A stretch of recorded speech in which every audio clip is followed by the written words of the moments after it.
Welcome to Glass in Session. I'm your host, Val. Thank you for clicking play. Thank you for subscribing and for your curiosity about what we're going to talk about today. This season, we've had a little giro or tour of northern Italian wine regions, and today we're visiting Valle d'Aosta. The Aosta Valley is tucked up against the French and Swiss borders, north of Piemonte, which we'll talk about next time. It's a strip of growing region pretty much defined by the glacial valley formed by the Dora Baltea River. It flows southeast from the famed Mont Blanc through the capital city of Aosta to the southeastern border of the region with Piedmont or Piemonte. This is Italy's smallest wine region thanks to the mountains, which really aren't exactly the best landscape for farming. After all, grape growing is agriculture. And 60% of the vines here are on mountainous and sometimes very steep sloped land. 35% of the vines are in the colline or hills, and a whopping 5% on the plains. There are only about 450 hectares or so of vines here. I think that's about 1,100 acres or so. And more than half the wine produced here is going to be red and rosé, and about 30% of it's going to be white. The star variety, which we're going to get to later, is Petit Rouge. What? Petit Rouge? Are we still in Italy? Why, yes.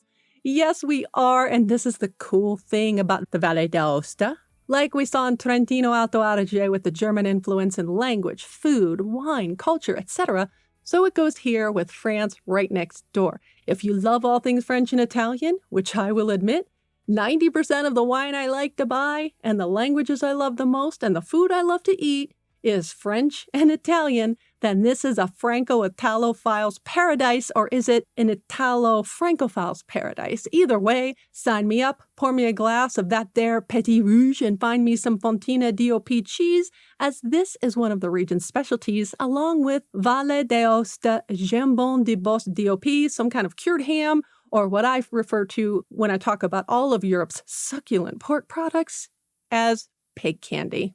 We're going to go back to the wine shortly, but first, let's take a look at the history.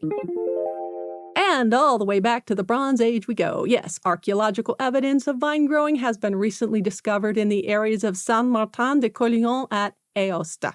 However, it was the Romans, as we've heard many times throughout much of Europe's wine-related history, that cultivated vineyards specifically for wine production.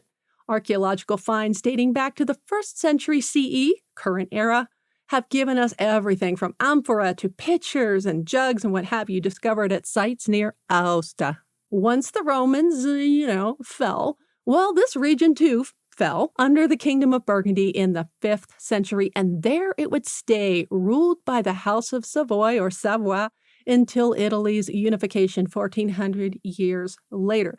The oldest written evidence of wine history takes us back to, once again, the High Middle Ages, from the 11th century on. Again, these are written records that attest to donations of vineyards as far back as 1032. This gives us a clue that we most likely have the church to thank once again for the vine and wine revival. Oh, that just sounds funny. Praise the Vitis vinifera! Praise it! Anyway, as with any good story, we must have hills and valleys, and if you're a longtime listener to the show, you know that throughout history, the arc of wine's history bends more often toward disaster than not, whether it's invasions, religious fanaticism, wars, pestilence, bugs, weather, societal ills, whatever. In Aosta's case, we have, according to Vino Valle d'Aosta's website, an actual ill, as well as a combination of ills, where the plague, a literal ill in the 1600s, took its toll on the region, as did, invading troops, all combined with a marked decrease in alpine crossings. The Napoleonic era, however, in the 1800s brought the region back up to a near all-time high, if not an all-time high, with respect to vine acreage in the valley, but alas, the next century would see that arc of viticulture bending once again toward decline between the late 1800s and all the way through the mid-20th century. Again, not an uncommon occurrence with many wine regions in Europe, as we've mentioned the triple threat before. Vine disease, in this case, mildew. A lot of times there is phylloxera, there are world wars, and a glut of poorly made crap wines from bigger and other regions that were linked by this newfangled thing they call the railroad. In Aosta Valley's case, all that industrialization was happening in Lombardia near Milano, and I talked about that in the last episode. Well, that's going to pull a lot of labor away from the Aosta Valley, thus impacting the agricultural sector, which we just said, vineyards is farming. So they all but abandoned their vineyards. So despite the ancient history whispered by the vineyards of this region, we know wine has been there for a long, long time. The Aosta's Valley's industry today, the wine industry today, can thank a more recent development, as in the last century, and the contributions of one each Canonico J. Vaudin, or should I say Father Vaudin, or Padre Vaudin, as he was a Catholic priest born in Switzerland. Praise be, it's another revival of the grape. Anywho, Padre Père Father Vaudin was the president of the board of directors for what is called the École Pratique d'Agriculture, established in the early 1950s. And yes, that's more French, and we already mentioned that about 2 minutes ago as to why so much of what we see in the Valle d'Aosta is French. So back to the École, or school we go, or scuola in Italiano. It was administered by the Canonici Regolari della Congregazione Ospitaliera del Gran San Bernardo. That means the Swiss canons of the aforementioned hospital of the Great Saint Bernard. Yes, that's what I said. San Bernardo, or Gran, or Great San Bernardo, is the Great St. Bernard Hospice that can trace its origins back to 1050, when the real, no kidding, St. Bernard, yes, the same name as puppy dog breed fame, but this is a real person hailing from Aosta who would rescue stranded travelers passing through the pass, as well as provide refuge for travelers and pilgrims. The Swiss canons of this order of St. Bernard, as I said, administered the school, and this meant that learning about new strategies and techniques and tactics in the vineyard, as well as wine production, were key objectives, in addition to the studies that brought these things to the forefront of the wine industry. And fortunately, Signore, Monsieur, Mr. Padre Père Father Vaudin was an advocate and believer in the promise of the Aosta Valley's viticultural and enological potential. In other words, hey, we can grow great grapes here. We can make kick-ass wine. I don't think he said kick-ass wines, but either way, his efforts and those of the school were instrumental to the construction of an experimental cellar in 1969 and its reconstruction in 2004 with even more modernized equipment. The school still exists today and was renamed the Institut Agricole Régional in 1982. I stalked their website, subsequently linked it for your very own stalking pleasure, and from it, I was able to extract this juicy tidbit. The Institute not only strives to stay on top of modern principles of winemaking and grape growing, but it has a robust program to recover the ancient glory, if you will, the glory of the autochthonous varieties, and they're using biodynamic methods. And they are making wine with these varieties. I don't know if they still are because some of the bottles looked a bit dated, but I linked it up so you can check it out. And oh my God, we need a grape gabulator. Thus, we shall have one. Let's move on to the appellations first, shall we? All right, here we go. Buckle up, strap in. You ready? You ready to dig into this list of appellations and wine styles? Well, to start, we have the Valle d'Aosta. And in French, I believe it's Valle d'Aoste. All those vowels together just drive me nuts in French. Denominazione di origini controllate. So in the wine quality pyramid, we have DOCG at the top, the G meaning garantita, the DOC right below that. And just because the wines from the Aosta Valley only come in DOC flavors, if you will, does not mean it's inferior wine. It just means the production standards aren't as strict as a DOCG. There's a lot of politics in getting these appellations designated in Italy, and that's fine. But we're going to look at this one DOC. But you know it cannot be that franking simple. So what's the catch? Well, dear listener, if you remember in the Trentino, Alto Adige, and Lombardia episodes, you will recall that one designation, one DOC, can actually have subzones that can appear on the label. And there are production standards associated with those subregions as well. So as we follow the Dora Baltea River, or what Quattro Calici calls the backbone of the wine region, we will run through all 7 appellations really quickly, or subregions, and I'll tell you the important takeaways from each of the regions, because otherwise, snooze. Okay, we're going to start up in the Alps with the subzone Morgex-en-la-Salle, and this is where some of the vineyards clock in at some of the highest vineyard altitudes in Europe, in this case nearly 4,000 feet.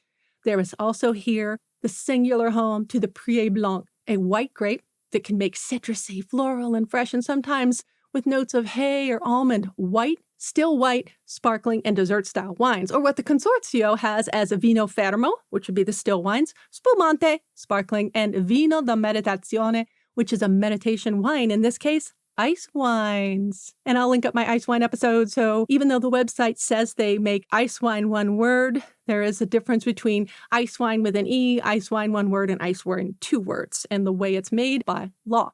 Now, Pré is situated for this region because it buds late, ripens early. That means it escapes the threats from the late spring, killing it off if there's a late spring frost, or an early autumn frost, wiping out the grapes. The vines are trained in what's called a low pergola, and it's close to the ground, and this mitigates damage from very high winds or big heavy snow dumps. You know what else is great about the grapes grown here? They are ungrafted because phylloxera doesn't particularly dig the soil here. That's great. And when I say ungrafted, most of you know that during the phylloxera epidemic in the 1800s, 1900s, what happened was when most of the European vineyards were getting wiped out by this louse that they had brought over from America because our vine stocks are resistant to the phylloxera louse. They had take our species, our rotundifolia, labrusca, what are the other ones I forgot from my degree program, I don't remember. But our rootstock is resistant. So when you graft the European Chardonnay, Sauvignon Blanc, Cabernet Sauvignon onto our, labrusca, rotundifolia, what have you, then the vine louse is like, dang, I can't eat this. And so that's pretty much what saved the vineyards. Well, the reason there wasn't a problem with phylloxera in this part of France is because it doesn't like the soil. There we go. So these vines are ungrafted. Some of them are quite old. So look for the Valle d'Aosta, Blanc de Morges et de la Salle, Pré Blanc, 100% Pré Blanc. There are just over about 200 or so thousand bottles a year produced, I think. We're just an hour outside of Chamonix, France. We're going to follow the Dora-Baltea River to Enfer d'Arvier, or Enfer, a.k.a. Hell. Now, it's called that because all the rock faces and cliffs surrounding the valley that make it hotter than, well, hell, but don't let the name fool you. We're still looking at a stunning 2,600 plus feet in altitude. The warm reflection off the rocks, yeah, it does get hot, but it allows those red grapes to ripen, such as Pinot Noir and the local Mayolet and the Petit Rouge, the Aosta signature grape, if you will. For whites, yeah, you're going to get Pinot Gris, which I adore, from Alsace to Oregon, so why not Aosta? Enfer Rouge, if you see that on the label, it's going to be 85% Petit Rouge. And just east, if we keep going, is what they call Tourette. That's another subzone. And a variety of exposures and soils here, thanks to a variety of slopes and altitudes and exposures, as well as glacial deposits, makes this an ideal spot for later ripening grapes like Syrah and the Petit Rouge, and minimum 70% on the label, by the way, if it's a Tourette Rosso, and as well as early ripening whites like Müller-Thurgau, Pinot Gris, Chardonnay, we're seeing that Burgundian influence here, and the Gamay, and the Gamay we saw in Switzerland. So I'll link up the Swiss wine episode if you want to revisit any of those grapes. Moving eastward into the NU, N-U-S, we find a lot of Pinot Grigio where it's locally known as Malvoisie. If you see a Malvoisie from NU, it's going to be 100% Pinot Grigio. Other international varieties and native varieties do grow here, both red and white. And the same goes for the next region, which we're just going to blast right through, Chambave, region right next door. Chambave is the name, and Moscato is its well-known game. If you see a Chambave Moscato, it's going to be 100%. And it's also a little rarer to find that low-trade pergola here, but it's still possible to find vines here growing up trees. Just a little trivia for you, but apparently they're still out there. Look for red wines from Pinot Noir, Fumin, Cornelin, and Gamay. Again, we had all these in the Swiss wine episode pretty much. And look for the New Rosso, again, 70% Petit Rouge, and the Viande de Nu, which is a local grape related to Petit Rouge. That's going to be a minimum 40%, as well as whites from Petit Arvin and Müller-Thurgau. Now, when I was trolling or skulking, if you will, the Consortio website, I was looking at Arnaud-Montjovet, the next region, and I gasped when I saw the photo on that page. It's so gorgeous. The slopes are so steep. I think they set up to 120% grade there, where they have to build terraces to contain most of the vineyards. For these, this means no to tractors, or at least very few tractors, y'all. Manual harvest indeed. The grape in charge here is called Pico Tendro, known as Chiavenasca in Valtellina. Where have we heard that before? Because it's Nebbiolo. Yes, it's a local strain of Nebbiolo. The Nebbiolo of Piemonte-Phase. I guess you could say floral Nebbiolo would be Nebbioli. Why not? Other reds grown alongside, sometimes blending with this Pico Tendro Nebbiolo, are the Pinot Noir and the local reds like Roussin, Roussin. And if you see Arnaud Montgevet Rosso, it's going to be at least 70% Nebbiolo. For the whites, look for Pinot Grigio, Müller-Thurgau, Chardonnay, Petit Arvin. Petit Arvin, again, linked up the Swiss wine episode where I at least know this grape from. It's one of the 3 also in the Dalai Lama's vineyard. That's what I said. You have to listen to the Swiss wine episode to see what I'm talking about there. Finally, we arrive at Donnas, right up against Piemonte's northern border. Again, we have steep slopes hemmed in by terrace and the return of what is called pergola, but this time it's high pergola vine training. What this does, it allows breezes to get underneath and also economizes the small amount of real estate on the terraces.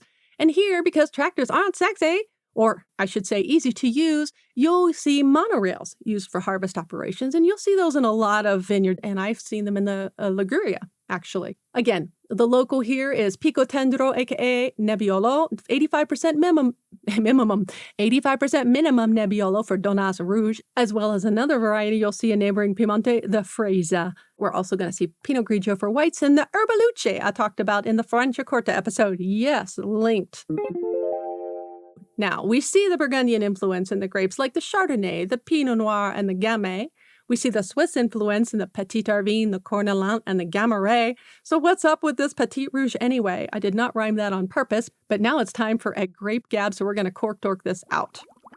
Well, 88% of it is grown in the Valle d'Aosta, according to Italian Wine Central, and Quattro Calici tells us many consider it to be the best of the red or black grapes in the Aosta region. There's not much dispute about it being an Aosta, or would you say Aostan, original? There are about 85 or so hectares of the vine. It loves the high altitude and it loves the sun-facing slopes of the Aosta Valley. It was registered officially in 1970, and the Petit Rouge can be traced back to the ancient Romans, and thanks to, I kid you not, those pesky barbarian invasions I mentioned earlier, the abandonment of the vineyards left only a few of these native vines along with the Viande de Nu, another original that I mentioned earlier. Petit Rouge also answers to Pichu Rozzo or Oriu.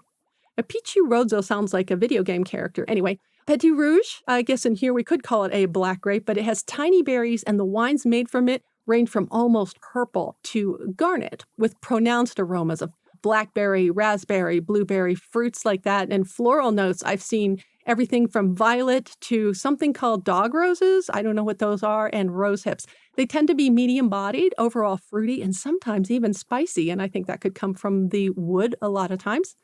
It's mostly represented in the Enfer and Tourette subzones, as I mentioned earlier, as well as the New and Chambave. The grape is also believed to be of the Aureus families of local varieties. The Aureus family is really a local thing. We don't really find it outside of this region, but it does kind of embody the Viande de Nu grape, or what they call the Gros Oriu, and its daddy, the Petit Rouge or Oriu. So that's where it gets its nickname from. That, in a nutshell, is the Valley, the Aosta Valley. Finally, if you still have that whole Great St. Bernard thing rattling around in your brain like I do, I've linked up a few fun sites, including information on the pass itself, which is just now a 4-mile tunnel linking the Aosta Valley to the Swiss Valais, Swiss wine region. So if you want to hang out at either end, or hell, both ends of the Great St. Bernard Tunnel, which was completed in the 1960s, I should note that there's great wine and great food to be found at each end of the St. Bernard Pass. Hopefully fewer invading barbarians these days. But you can stay at the hospice, where they have fun things like bunk beds. I read the reviews, but breakfast is free. Remember, there are still monks running the joint, which is over 1,000 years old now. And of course, I found a Photos Travel review of the Auberge de l'Hospice Grand San Bernardo linked, but also on the main Pays du Grand Saint Bernard site, also linked. I was drawn to the map where there are so many guest houses, B&Bs, camping huts, apartments. It looks like if you're a hiking, camping, or even travel enthusiast, you would have a blast. But alas, this is not a travel podcast, no, but travel and wine go together, and so there you go. Grab yourself some Petit Rouge, some Prieuré Blanc, some Fontina, and go pet some St. Bernards. Yes, you can do that too. I thank you for clicking play, for subscribing, for keeping a spot open for me in your podcast feed. Thank you so much for joining me. In between episodes, you can always reach out to me via email, val@glassandsession.com, or on the socials. Pick your poison. Blue Sky, Glass in Session, Vino With Val on Threads, and Instagram. You'll see Glass in Session trademarked in my bio. I'm on Spoutable, Glass in Session, Vino With Val on Pinterest, and you can find me on Facebook /Glass in Session. Connect with me on LinkedIn, Valerie Caruso, DWS, CWE, FWS letters, numbers, whatever, wine stuff and audiobook narrator, which reminds me you can find this podcast and the latest audiobooks I've narrated on Audible. I'm working on some right now. I will also mention there is Glass in Session and podcast swag in my TeePublic store, linked way at the bottom of the show notes and on my website. This week, I'm not hawking socks or bras or hangover cures, so scoring yourself some swag is a small way to support this winecast. Glass in Session is a production and registered trademark of Vino With Val, LLC. Music is Write Your Story by Joystock. Website is glassinsession.com/podcast.